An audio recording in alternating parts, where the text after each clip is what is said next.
Stephanie जो कि एक 9 साल की लड़की है जिसको कुछ कारण उसके पेरेंट्स ने अकेला छोड़ रखा है, वो अपने घर पे अकेले रहती है और अपना ख्याल खुद रखती है। उसका केवल फ्रेंड एक सॉफ्ट टर्टल टॉय है जिसको फ्रैंकिस बुलाती है। स्टेफनी का नॉर्मल दिन होता है कार्टून्स देखने का, पियानो प्ले करना, स्मूथीज बनाना अपने लिए और फ्रैंकिस के साथ खेलना। एक दिन जब स्टेफनी टीवी को ओपन करती है तो न्यूज चैनल ब्रॉडकास्ट कर रहे होते हैं वर्ल्ड की मिजरेबल कंडीशन को, जहां पर कुछ सुपर नेचुरल पावर्स पूरी दुनिया में तबाही मचा रही है। वहां पर ये भी मेंशन रहता है कि एक स्ट्रिक्ट क्वारंटाइन डिक्लेयर हो चुका है और लोगों को अपने घरों के अंदर रहने के लिए बोल रखा है। हालांकि स्टेफनी उस मैटर पे इतना ध्यान नहीं देती है और अपना चैनल को चेंज कर देती है कार्टून चैनल में। एक 9 साल की लड़की होने के कारण वो किसी भी चीज को अच्छे से नहीं कर पाती और जो भी चीजें वो करती है वो सारी खराब हो जाती है, लेकिन फिर भी वो अकेले बहुत खुश है अपने पेरेंट्स के बिना। उसी दिन जब स्टेफनी अपने किचन में स्मूथी बना रही होती है तो उससे ऊपर वाले फ्लोर से कुछ सुनाई देता है। डरी हुई स्टेफनी जब सीढ़ियों के सामने पहुंचती है तो उसे केवल एक चीज दिखाई देती है, वो होती है बॉल जो की सीढ़ियों से नीचे आ रही होती है, जैसे कोई उसे बुला रहा हो खेलने के लिए। बिना कुछ जाने कि वो पर्सन कौन है, स्टेफनी उस पर चिल्लाती है और अपने किचन में वापस चली जाती है। किचन में काम करते करते अनफॉर्चुनेटली उसका पांव एक कांच के ऊपर पड़ जाता है और इससे वो बहुत इंजर्ड हो जाती है, बट वहां पर उसकी हेल्प करने के लिए कोई नहीं रहता। फिर वो अपनी एनर्जी को इकट्ठा करती है और ऊपर जाती है और वहां से एक फर्स्ट एड किट को उठाती है और अपने वॉन्ड पे लगा देती है। बाद में स्टेफनी रात को डिनर प्रिपेयर करती है और 4 प्लेट्स में सर्व करती है अपनी फैमिली के लिए, 2 अपने पेरेंट्स के लिए और 2 अपने लिए और अपने भाई के लिए। फिर बाद में वो ब्रश करती है और सो जाती है एक कहानी पढ़ने के बाद। अगले दिन स्टेफनी फ्रैंकिस को फ्लोर पे रखती है और उसे हाइड एंड सीक खेलने के लिए बोलती है। उसके बाद वो एक रूम में चले जाती है और एक टेंट के अंदर छुप जाती है। वहां पर वो अपनी फैमिली की फोटो एल्बम देख रही होती है कि तभी उसे एक खतरनाक क्रीचर की साउंड सुनाई देती है जो कि घर के बाहर से आ रही होती है। वो अपना मुंह बंद रखती है और साइलेंट रहने की कोशिश करती है। मॉन्स्टर स्टेफनी के सामने आ रही होता है, लेकिन तभी जैसे उसको कोई दिखता नहीं है रूम में, वो वहां से चले जाता है। थोड़ी देर के बाद स्टेफनी अपने टेंट से बाहर आती है और विंडो के सामने जाती है उस क्रीचर को देखने के लिए, बट उसे कुछ नहीं दिखता और वो समझ जाती है कि जो क्रीचर है वो पास के जंगल में भाग चुका है। फिर वो फ्रैंकिस को बताती है कि जो मॉन्स्टर है उन्हें हल्ला गुल्ला पसंद नहीं है, इसलिए हमें शांत रहना पड़ेगा। दिन में जब स्टेफनी फुटबॉल खेल रही होती है फ्रैंकिस के साथ, तो वो नोटिस करती है अपने पेट रैबिट को, मिस्टर हॉपर, जो कि गार्डन में इधर उधर घूम रहा होता है और ऐसा लग रहा है वो अपने पिंजरे से बाहर आ चुका है। स्टेफनी रैबिट को वेट करने के लिए बोलती है और वो किचन की तरफ भाग जाती है कुछ खाना बनाने के लिए रैबिट के लिए। थोड़ी देर के बाद वो बाहर आती है अपने हाथ में एक टोमेटो सूप का बॉल लेके। वो मिस्टर हॉपर को वो सूप देने की कोशिश करती है, लेकिन मिस्टर हॉपर अपने जंगल में भाग जाता है। उसके बाद स्टेफनी रात को ब्रश कर रही होती है, लेकिन तभी इलेक्ट्रिसिटी कट ऑफ हो जाती है, जिससे वो बहुत डर जाती है। उसके बाद वो भागते हुए अपने भाई पॉल के रूम में चले जाती है और उसका हाथ पकड़ लेती है। जो पॉल का हाथ है वो नीला पड़ा होता है और बहुत ही वीक रहता है, जैसे कि वो पहले से ही मर चुका है। लेकिन जैसे स्टेफनी पॉल को अपने आप को प्रोटेक्ट करने के लिए बोलती है, पॉल का हाथ धीरे धीरे मूव करने लग जाता है, जैसे कि कोई सुपर नेचुरल पावर उसको कंट्रोल कर रही है। उसके बाद वो रात को बहुत ही ज्यादा लाउड आवाज को सुनती है विंडो पे, जो कि उसको बहुत डरा देती है। धीरे धीरे वहां पर वो चेक करने के लिए जाती है और उसे हर जगह खून ही खून दिखाई देता है। उसके बाद वो खून के पाथ को फॉलो करती है और उसे अपना पेट रैबिट दिखता है जिसका नाम रहता है मिस्टर हॉपर, जो कि बहुत ज्यादा इंजर्ड रहता है और टेबल पे उसका खून बह रहा है। गुस्से में पॉल के रूम में जाती है और पॉल को ब्लेम करने लग जाती है रैबिट की मौत के लिए और उसको पेरेंट्स को उसे अकेला छोड़ने के लिए। उसके बाद वो एक बेसबॉल बैट को पकड़ती है और उस बॉडी पे मारने लग जाती है जो कि बेड पे पड़ी होती है, जिसके कारण जिस कपड़े से पॉल का सिर ढका होता है वो हल्का सा स्लिप होता है और जिससे पॉल की सड़ी हुई बॉडी रिवील हो जाती है। अगली रात को बारिश हो रही होती है और अगले दिन दोबारा से पावर कट ऑफ हो जाती है। स्टेफनी बेसमेंट में जाती है कुछ कैंडल्स को जलाने के लिए, लेकिन वहां पर वो देखती है एक वॉशिंग मशीन शेक हो रही होती है, जैसे कि उस वॉशिंग मशीन से कोई बाहर आने की कोशिश कर रहा हो। उसके बाद डरी हुई स्टेफनी अपने रूम में दोबारा से चले जाती है और टेंट में सो जाती है। उसी रात को स्टेफनी सुनती है कि कोई दरवाजा खोल रहा है और वहां पर वो चेक करने के लिए जाती है और वहां पर वो देखती है कि पूरे फ्लोर में पानी पानी हो रखा है और वो समझ जाती है कि कोई घर के अंदर घुस चुका है। वहां पर बिजली खड़क रही होती है और हमें मूवी में दिख रहा होता है कि जो स्टेफनी है उसके पीछे कोई आदमी खड़ा हो रखा है। डरी हुई स्टेफनी अपने बाथरूम में चले जाती है और वहां अपने आप को लॉक कर लेती है। उसकी तरफ कुछ आते हुए फुटस्टेप्स सुनाई देते हैं, जिससे वो डर के मारे अपना मुंह दबा देती है। लेकिन सरप्राइजिंगली वो और कोई नहीं बल्कि उसके पेरेंट्स होते एरिक और जेन, जो कि उसे वापस देखने के लिए आ चुके हैं। उसके बाद वो अपनी फैमिली के साथ मिल जाती है और उनके साथ वो सो भी जाती है रात को।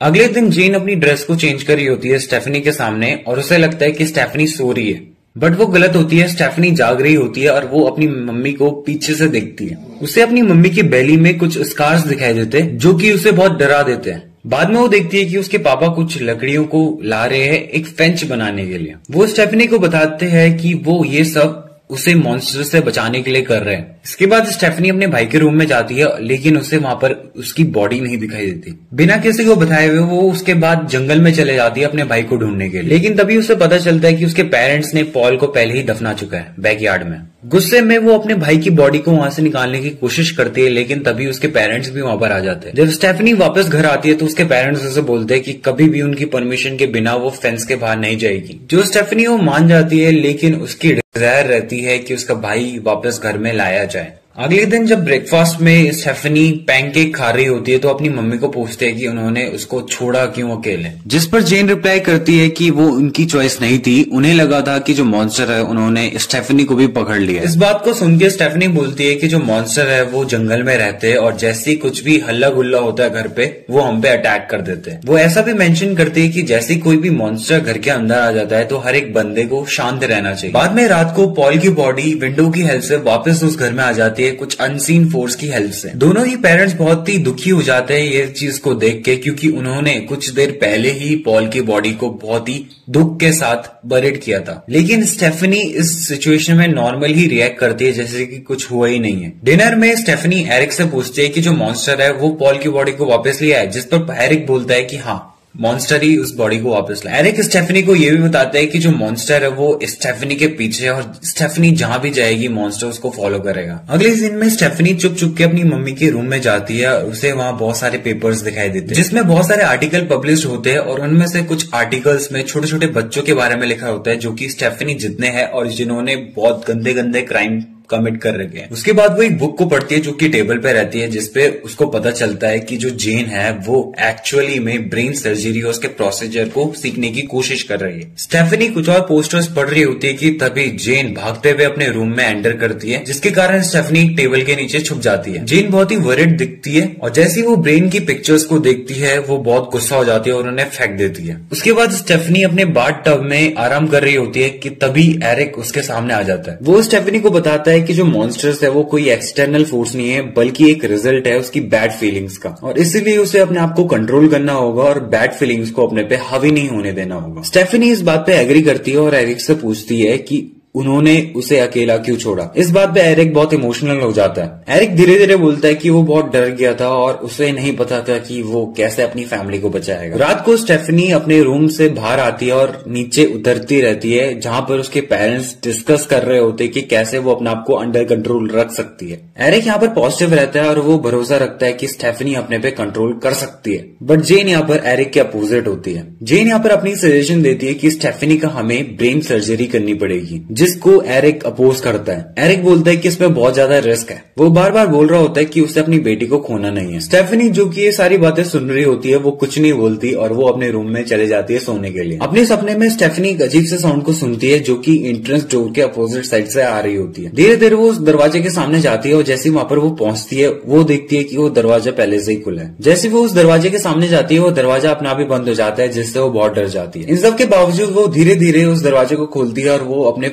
फादर का घोस्ट देखती है दूसरे साइड। ये सब देखिए वो चिल्लाने लग जाती है और अपने सपने से बाहर आ जाती है और उड़ जाती है। लेकिन यहाँ पे स्टेफनी को अभी भी भरोसा नहीं होता है कि वो अपने सपने से बाहर आ चुकी है, जिसके बाद वो दोबारा से उस सेम डोर के सामने चले जाती है और वहां पर खड़ी हो जाती है और वैसे ही उसके पेरेंट्स वहां पर आ जाते हैं। वो एरिक को अपने सपने के बारे में बताती है कि उसके सपने में एरिक को मॉन्स्टर ने मार दिया है, और जैसे वो ऐसा बोलती है अचानक से वो एंट्रेंस डोर खुल जाता है और एक पैरानॉर्मल फोर्स एरिक को बाहर खींचकर ले जाता है। ये सब देखकर जेन स्टेफनी को पकड़ती है और एक हाइडिंग प्लेस में छुप जाती है जो कि एक क्लोसेट होता है। स्टेफनी जेन को शांत रहने के लिए बोलते हैं ताकि मॉन्स्टर उन्हें सुन ना पाए। थोड़ी देर के बाद वहां पर पूरी शांति हो जाती है और जेन क्लोसेट से बाहर निकलती है चेक करने के लिए। जब वो कुछ नोटिस नहीं करती तो वो स्टेफनी को बोलती है कि अब सब चीज कंट्रोल में। लेकिन अनफॉर्चुनेटली जैसी जेन स्टेफनी को उसको अकम्पनी करने के लिए बोलती है वही सेम फोर्स जेन को भी ले जाता है खींच के। डरी हुई स्टेफनी जल्दी से अपने रूम में जाती है, फ्रैंकिस को पकड़ती है और विंडो से जंप मार देती है। विंडो से छलांग लगाने के बाद वो नीचे गिर जाती है और उसको चोट लग जाती है, लेकिन वो खड़ी होती है और सीढ़ी चढ़ने की कोशिश करती है और वापस घर में जाने की कोशिश करती है। लेकिन तभी वहां पर एरिक और जेन आ जाते हैं जो कि उसको रोकने की कोशिश करते हैं, बट वही सेम फोर्स जो कि लगता है कि वो जो छोटी गर्ल है स्टेफनी उसकी बॉडी से आ रहा है वो बार बार एरिक और जेन को पीछे खींच रहा होता है, बट किस्मत से जेन स्टेफनी को पकड़ लेती है और उसे नीचे खींच लेती है। बट उनकी जो प्रॉब्लम थी वो तो अब और भी बढ़ जाती है। जेन और एरिक उस ग्राउंड में पड़े रहते, तभी एक अजीब सा क्रिएचर जिसके टेंटिकल्स होते हैं वो उन्हें अटैक कर देता है हर एक साइड से। जेन अपनी बेटी को ये सब रोकने के लिए बोलती, पर स्टेफनी कुछ कर नहीं पाती। आगे कुछ और नुकसान होता कि तभी जेन एक क्लोरोफॉर्म हैंडरचीफ निकालती है और स्टेफनी के मुंह में लगा देती है, जिससे स्टेफनी बेहोश हो जाती है। अब क्रिएचर शांत हो जाता है तो जेन स्टेफनी को बोलती है कि तुम असली मॉन्स्टर। अगले दिन स्टेफनी उठती है और अपनी मम्मी पापा से माफी मांगती है फेंस से बाहर जाने के लिए। एरिक स्टेफनी को शांत करता है और बोलता है कि उसके अंदर एक मॉन्स्टर है जो कि उसकी एक्टिविटीज और माइंड को कंट्रोल कर रहा है।